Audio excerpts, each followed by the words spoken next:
Hi guys, ayun, nagbabalik na naman tayo. Sobrang tagal na naman nating nawala. So ngayon walang mga pasok. Holy Week kasi ngayon, yung pagtanaw at pag-alala doon sa pagkamatay ng ating Panginoong Hesus. So kaya walang mga pasok ngayon. So ngayong araw guys, may ibabahagi lang ako sa inyo na konting ano lang, kasi maraming kabataan din na gustong matutunan yung galaw na ito, yung moves na to, yung tinatawag na AI crossover o yung Allen Iverson crossover. So ituturo ko sa inyo kung paano yung detalye nung yung footwork tsaka yung execution nung crossover na yon, yung AI crossover. So yun guys, maraming salamat palagi sa pag-aantay nyo kahit natagalan tayo. Isang buwan tayong walang upload. So sana maintindihan nyo kasi ayan, hanap buhay talaga muna yung ano natin, yung priority natin sa buhay. So tara guys, umpisa na natin. Let's go.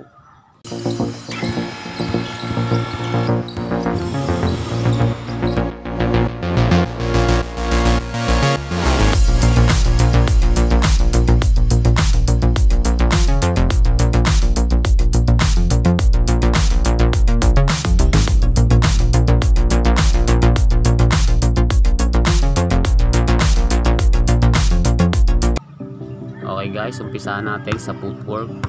So importante yung details ito guys, itong footwork. So bahagya kayong mag-hop dito guys. So hop, ayan, bahagya lang. Then ayan, kung makikita nyo guys, yeah, mag-hop, bahagya kayo mag-hop, and then jab nyo yung ayan, hop, jab, jab, yan. Bali double jab yan guys. Yung footwork nyo, yung left and right nyo na yung legs nyo, tingnan nyo guys. Hop, jab, jab, and then drop your shoulder.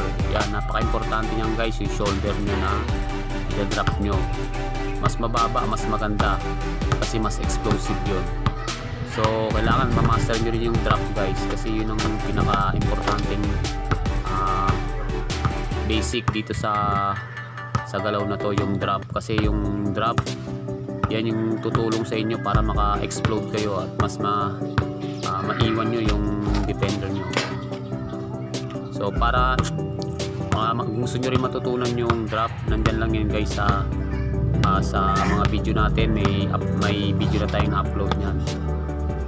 So ayan, ulit-ulitin nyo lang guys hanggang sa ma-master nyo yung galaw, especially yung footwork. So ganyan naman sa pag-ensayo guys. So huwag kayong manghinawa sa pag-repeat ng mga moves. Di baling isang moves lang ang magawa nyo sa isang araw. Importante yung ma-master nyo. Hindi katulad ng madami kayong pinapractice na moves pero wala kayong ma-master. So useless din yung practice nyo sa araw-araw. So kailangan kahit sa isang araw, isang moves lang ma-master nyo, ayos na yon. So ayan, gagawin nyo rin siya sa kaliwa, sa other side nyo. So kailangan left and right nyo siyang pinapractice. So para kaliwat kanan yung counter nyo. So ayan, importante dyan guys yung details, yung footwork. So ayan, after nya na practicein nyo na ng galaw. So ayan, ulit-ulitin nyo lang guys hanggang sa makuha nyo yung galaw, yung moves. So napaka-importante nyan guys, yung balikat nyo, ibababa nyo, itutulak nyo yung balikat nyo papunta dun sa gusto nyong direksyon pagdadalahan ng defenders nyo. So napaka-importante nyan guys, yung jab nyo, and then yung drop your shoulder. Ulitin nyo lang hanggang sa makuha nyo. Practice na ng practice guys, kasi ang pag-iensayo ng mga ganito is more on muscle memory. At ayun na nga guys, yung tinatawag nila na AI cross o yung Allen Iverson crossover. So ganun lang guys, napaka-simple lang nung moves na yon, pero napaka-effective dun kapag ika-counter natin yung ating defenders. Napaka-simple lang niya pero napaka-deadly na move. So importante lang yung details, yung footwork. sundan nyo lang yung step by step nung ginawa ko guys. Makukuha nyo rin yun. So practice lang ng practice. So huwag nyo nga alisin ka sa mga workout nyo. So kapag palagi nyo ginagawa yung mga workout paulit-ulit, mas namamaster nyo yun guys. So ayun guys, maraming salamat.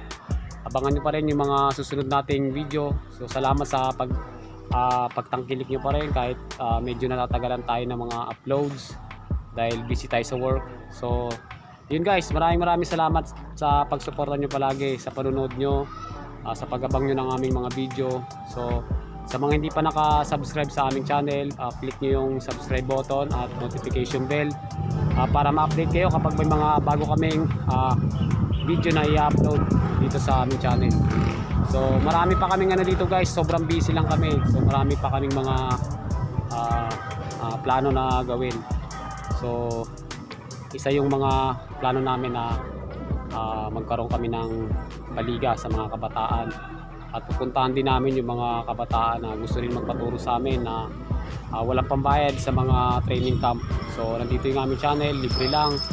So pwede namin kayong turuan kapag kaya namin kayo puntahan sa lugar nyo. So yun guys, maraming salamat. Abangan nyo ulit yung aming mga susunod na video. Ingat kayo dyan palagi. God bless.